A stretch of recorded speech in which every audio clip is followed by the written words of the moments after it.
want to remind people that when I started the Man of Steel page so many years ago and I've been defending Zack's movie of Man of Steel since it was released. Since I saw haters come on board and give people that love the movie a bad time and calling them not DC fans. Even though, just been reading a DC book. And they're not, and so then when BVS came out, we were attacked. The fans were attacked. Those people that loved that movie, they were attacked by everything, by critics, by people from Warner Brothers, basically, basically stabbing our director in the back. We've had harassments. We've had, when we post stuff about what we like, we've all had this biased treatment. We've had biased treatment from critics and Rotten Tomatoes and other websites and stuff like that who have slagged our love of the movie, even though the reasons that they give is the same reasons why they praise the other ones. So we've had so many years of abuse. And then came the point with Release the Snyder Cut campaign. And we had word from Zack Snyder, and we had heard all the news about what was going on behind the scenes. And we had the chance of seeing his cut, his sort of version, his cut being what the studio allowed him to make, but was removed from the film, and somebody stepped in, Joss Whedon, and done that. But his cut of the film, his studio interfered cut of the film, has always existed, and we've always said that. And critics and people have always told the Release the Snyder Cut fan base that we were trolls, that we were bullies, that they slagged us completely, and we stood defiant. We stood because our director, who was also bullied, was helping us along. We donated so much money to charity. We donated so much money to good causes, to other good causes. We helped the studios. We helped actors release their.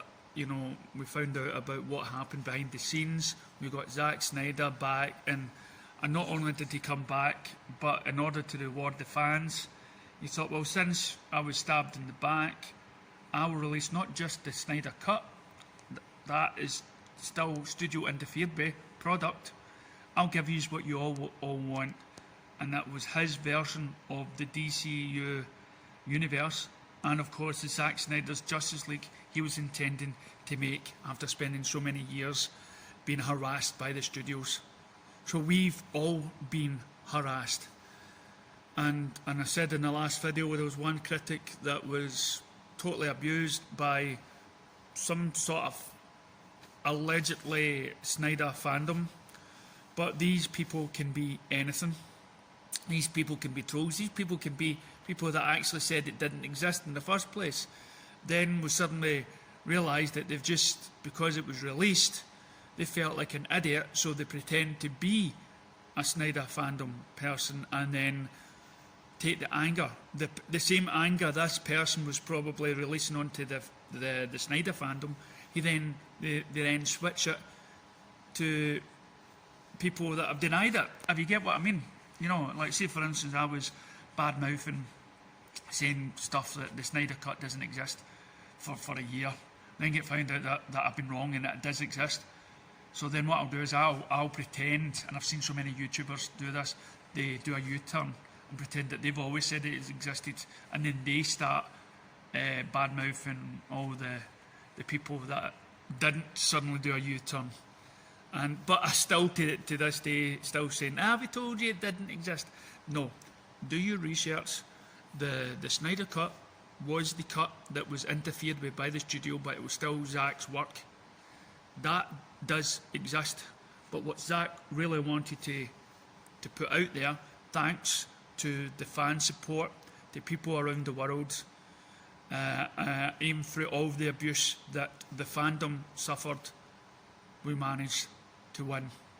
But still, even when we win, when we get this, that's going to give us another film, that's going to give us more DC heroes, we are still getting attacked by saying it's a wrong starting a wrong practice or whatnot, and predecessors or whatever the word is. And then it says no, it's not, because there's so many artists out there that have been compromised. There's so many actors out there that have been compromised because of big, heavy businesses and studios. And so why shouldn't we fight for to see a movie that we paid money to see, but we were lied to? So please take in mind that the Zack Snyder's fandom are a great bunch of people, but there are minorities out there in every fandom that shines a bad light on everything, whether it do religion, colour, supporters of sports clubs or whatnot. You will always have that fraction, and those fractions sometimes speak louder than the actual ones that know how to respect other people. Please remember that we've had this since Man of Steel, the abuse. So give us this. wondermeg.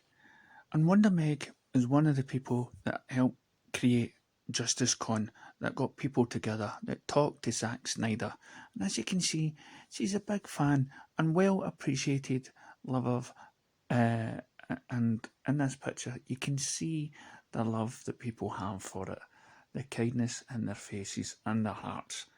But then again, you can tell with her post that she's a Zack Snyder fan. She's up there at the top.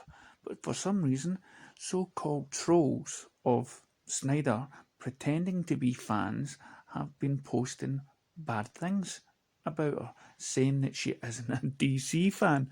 Does it make any sense? No.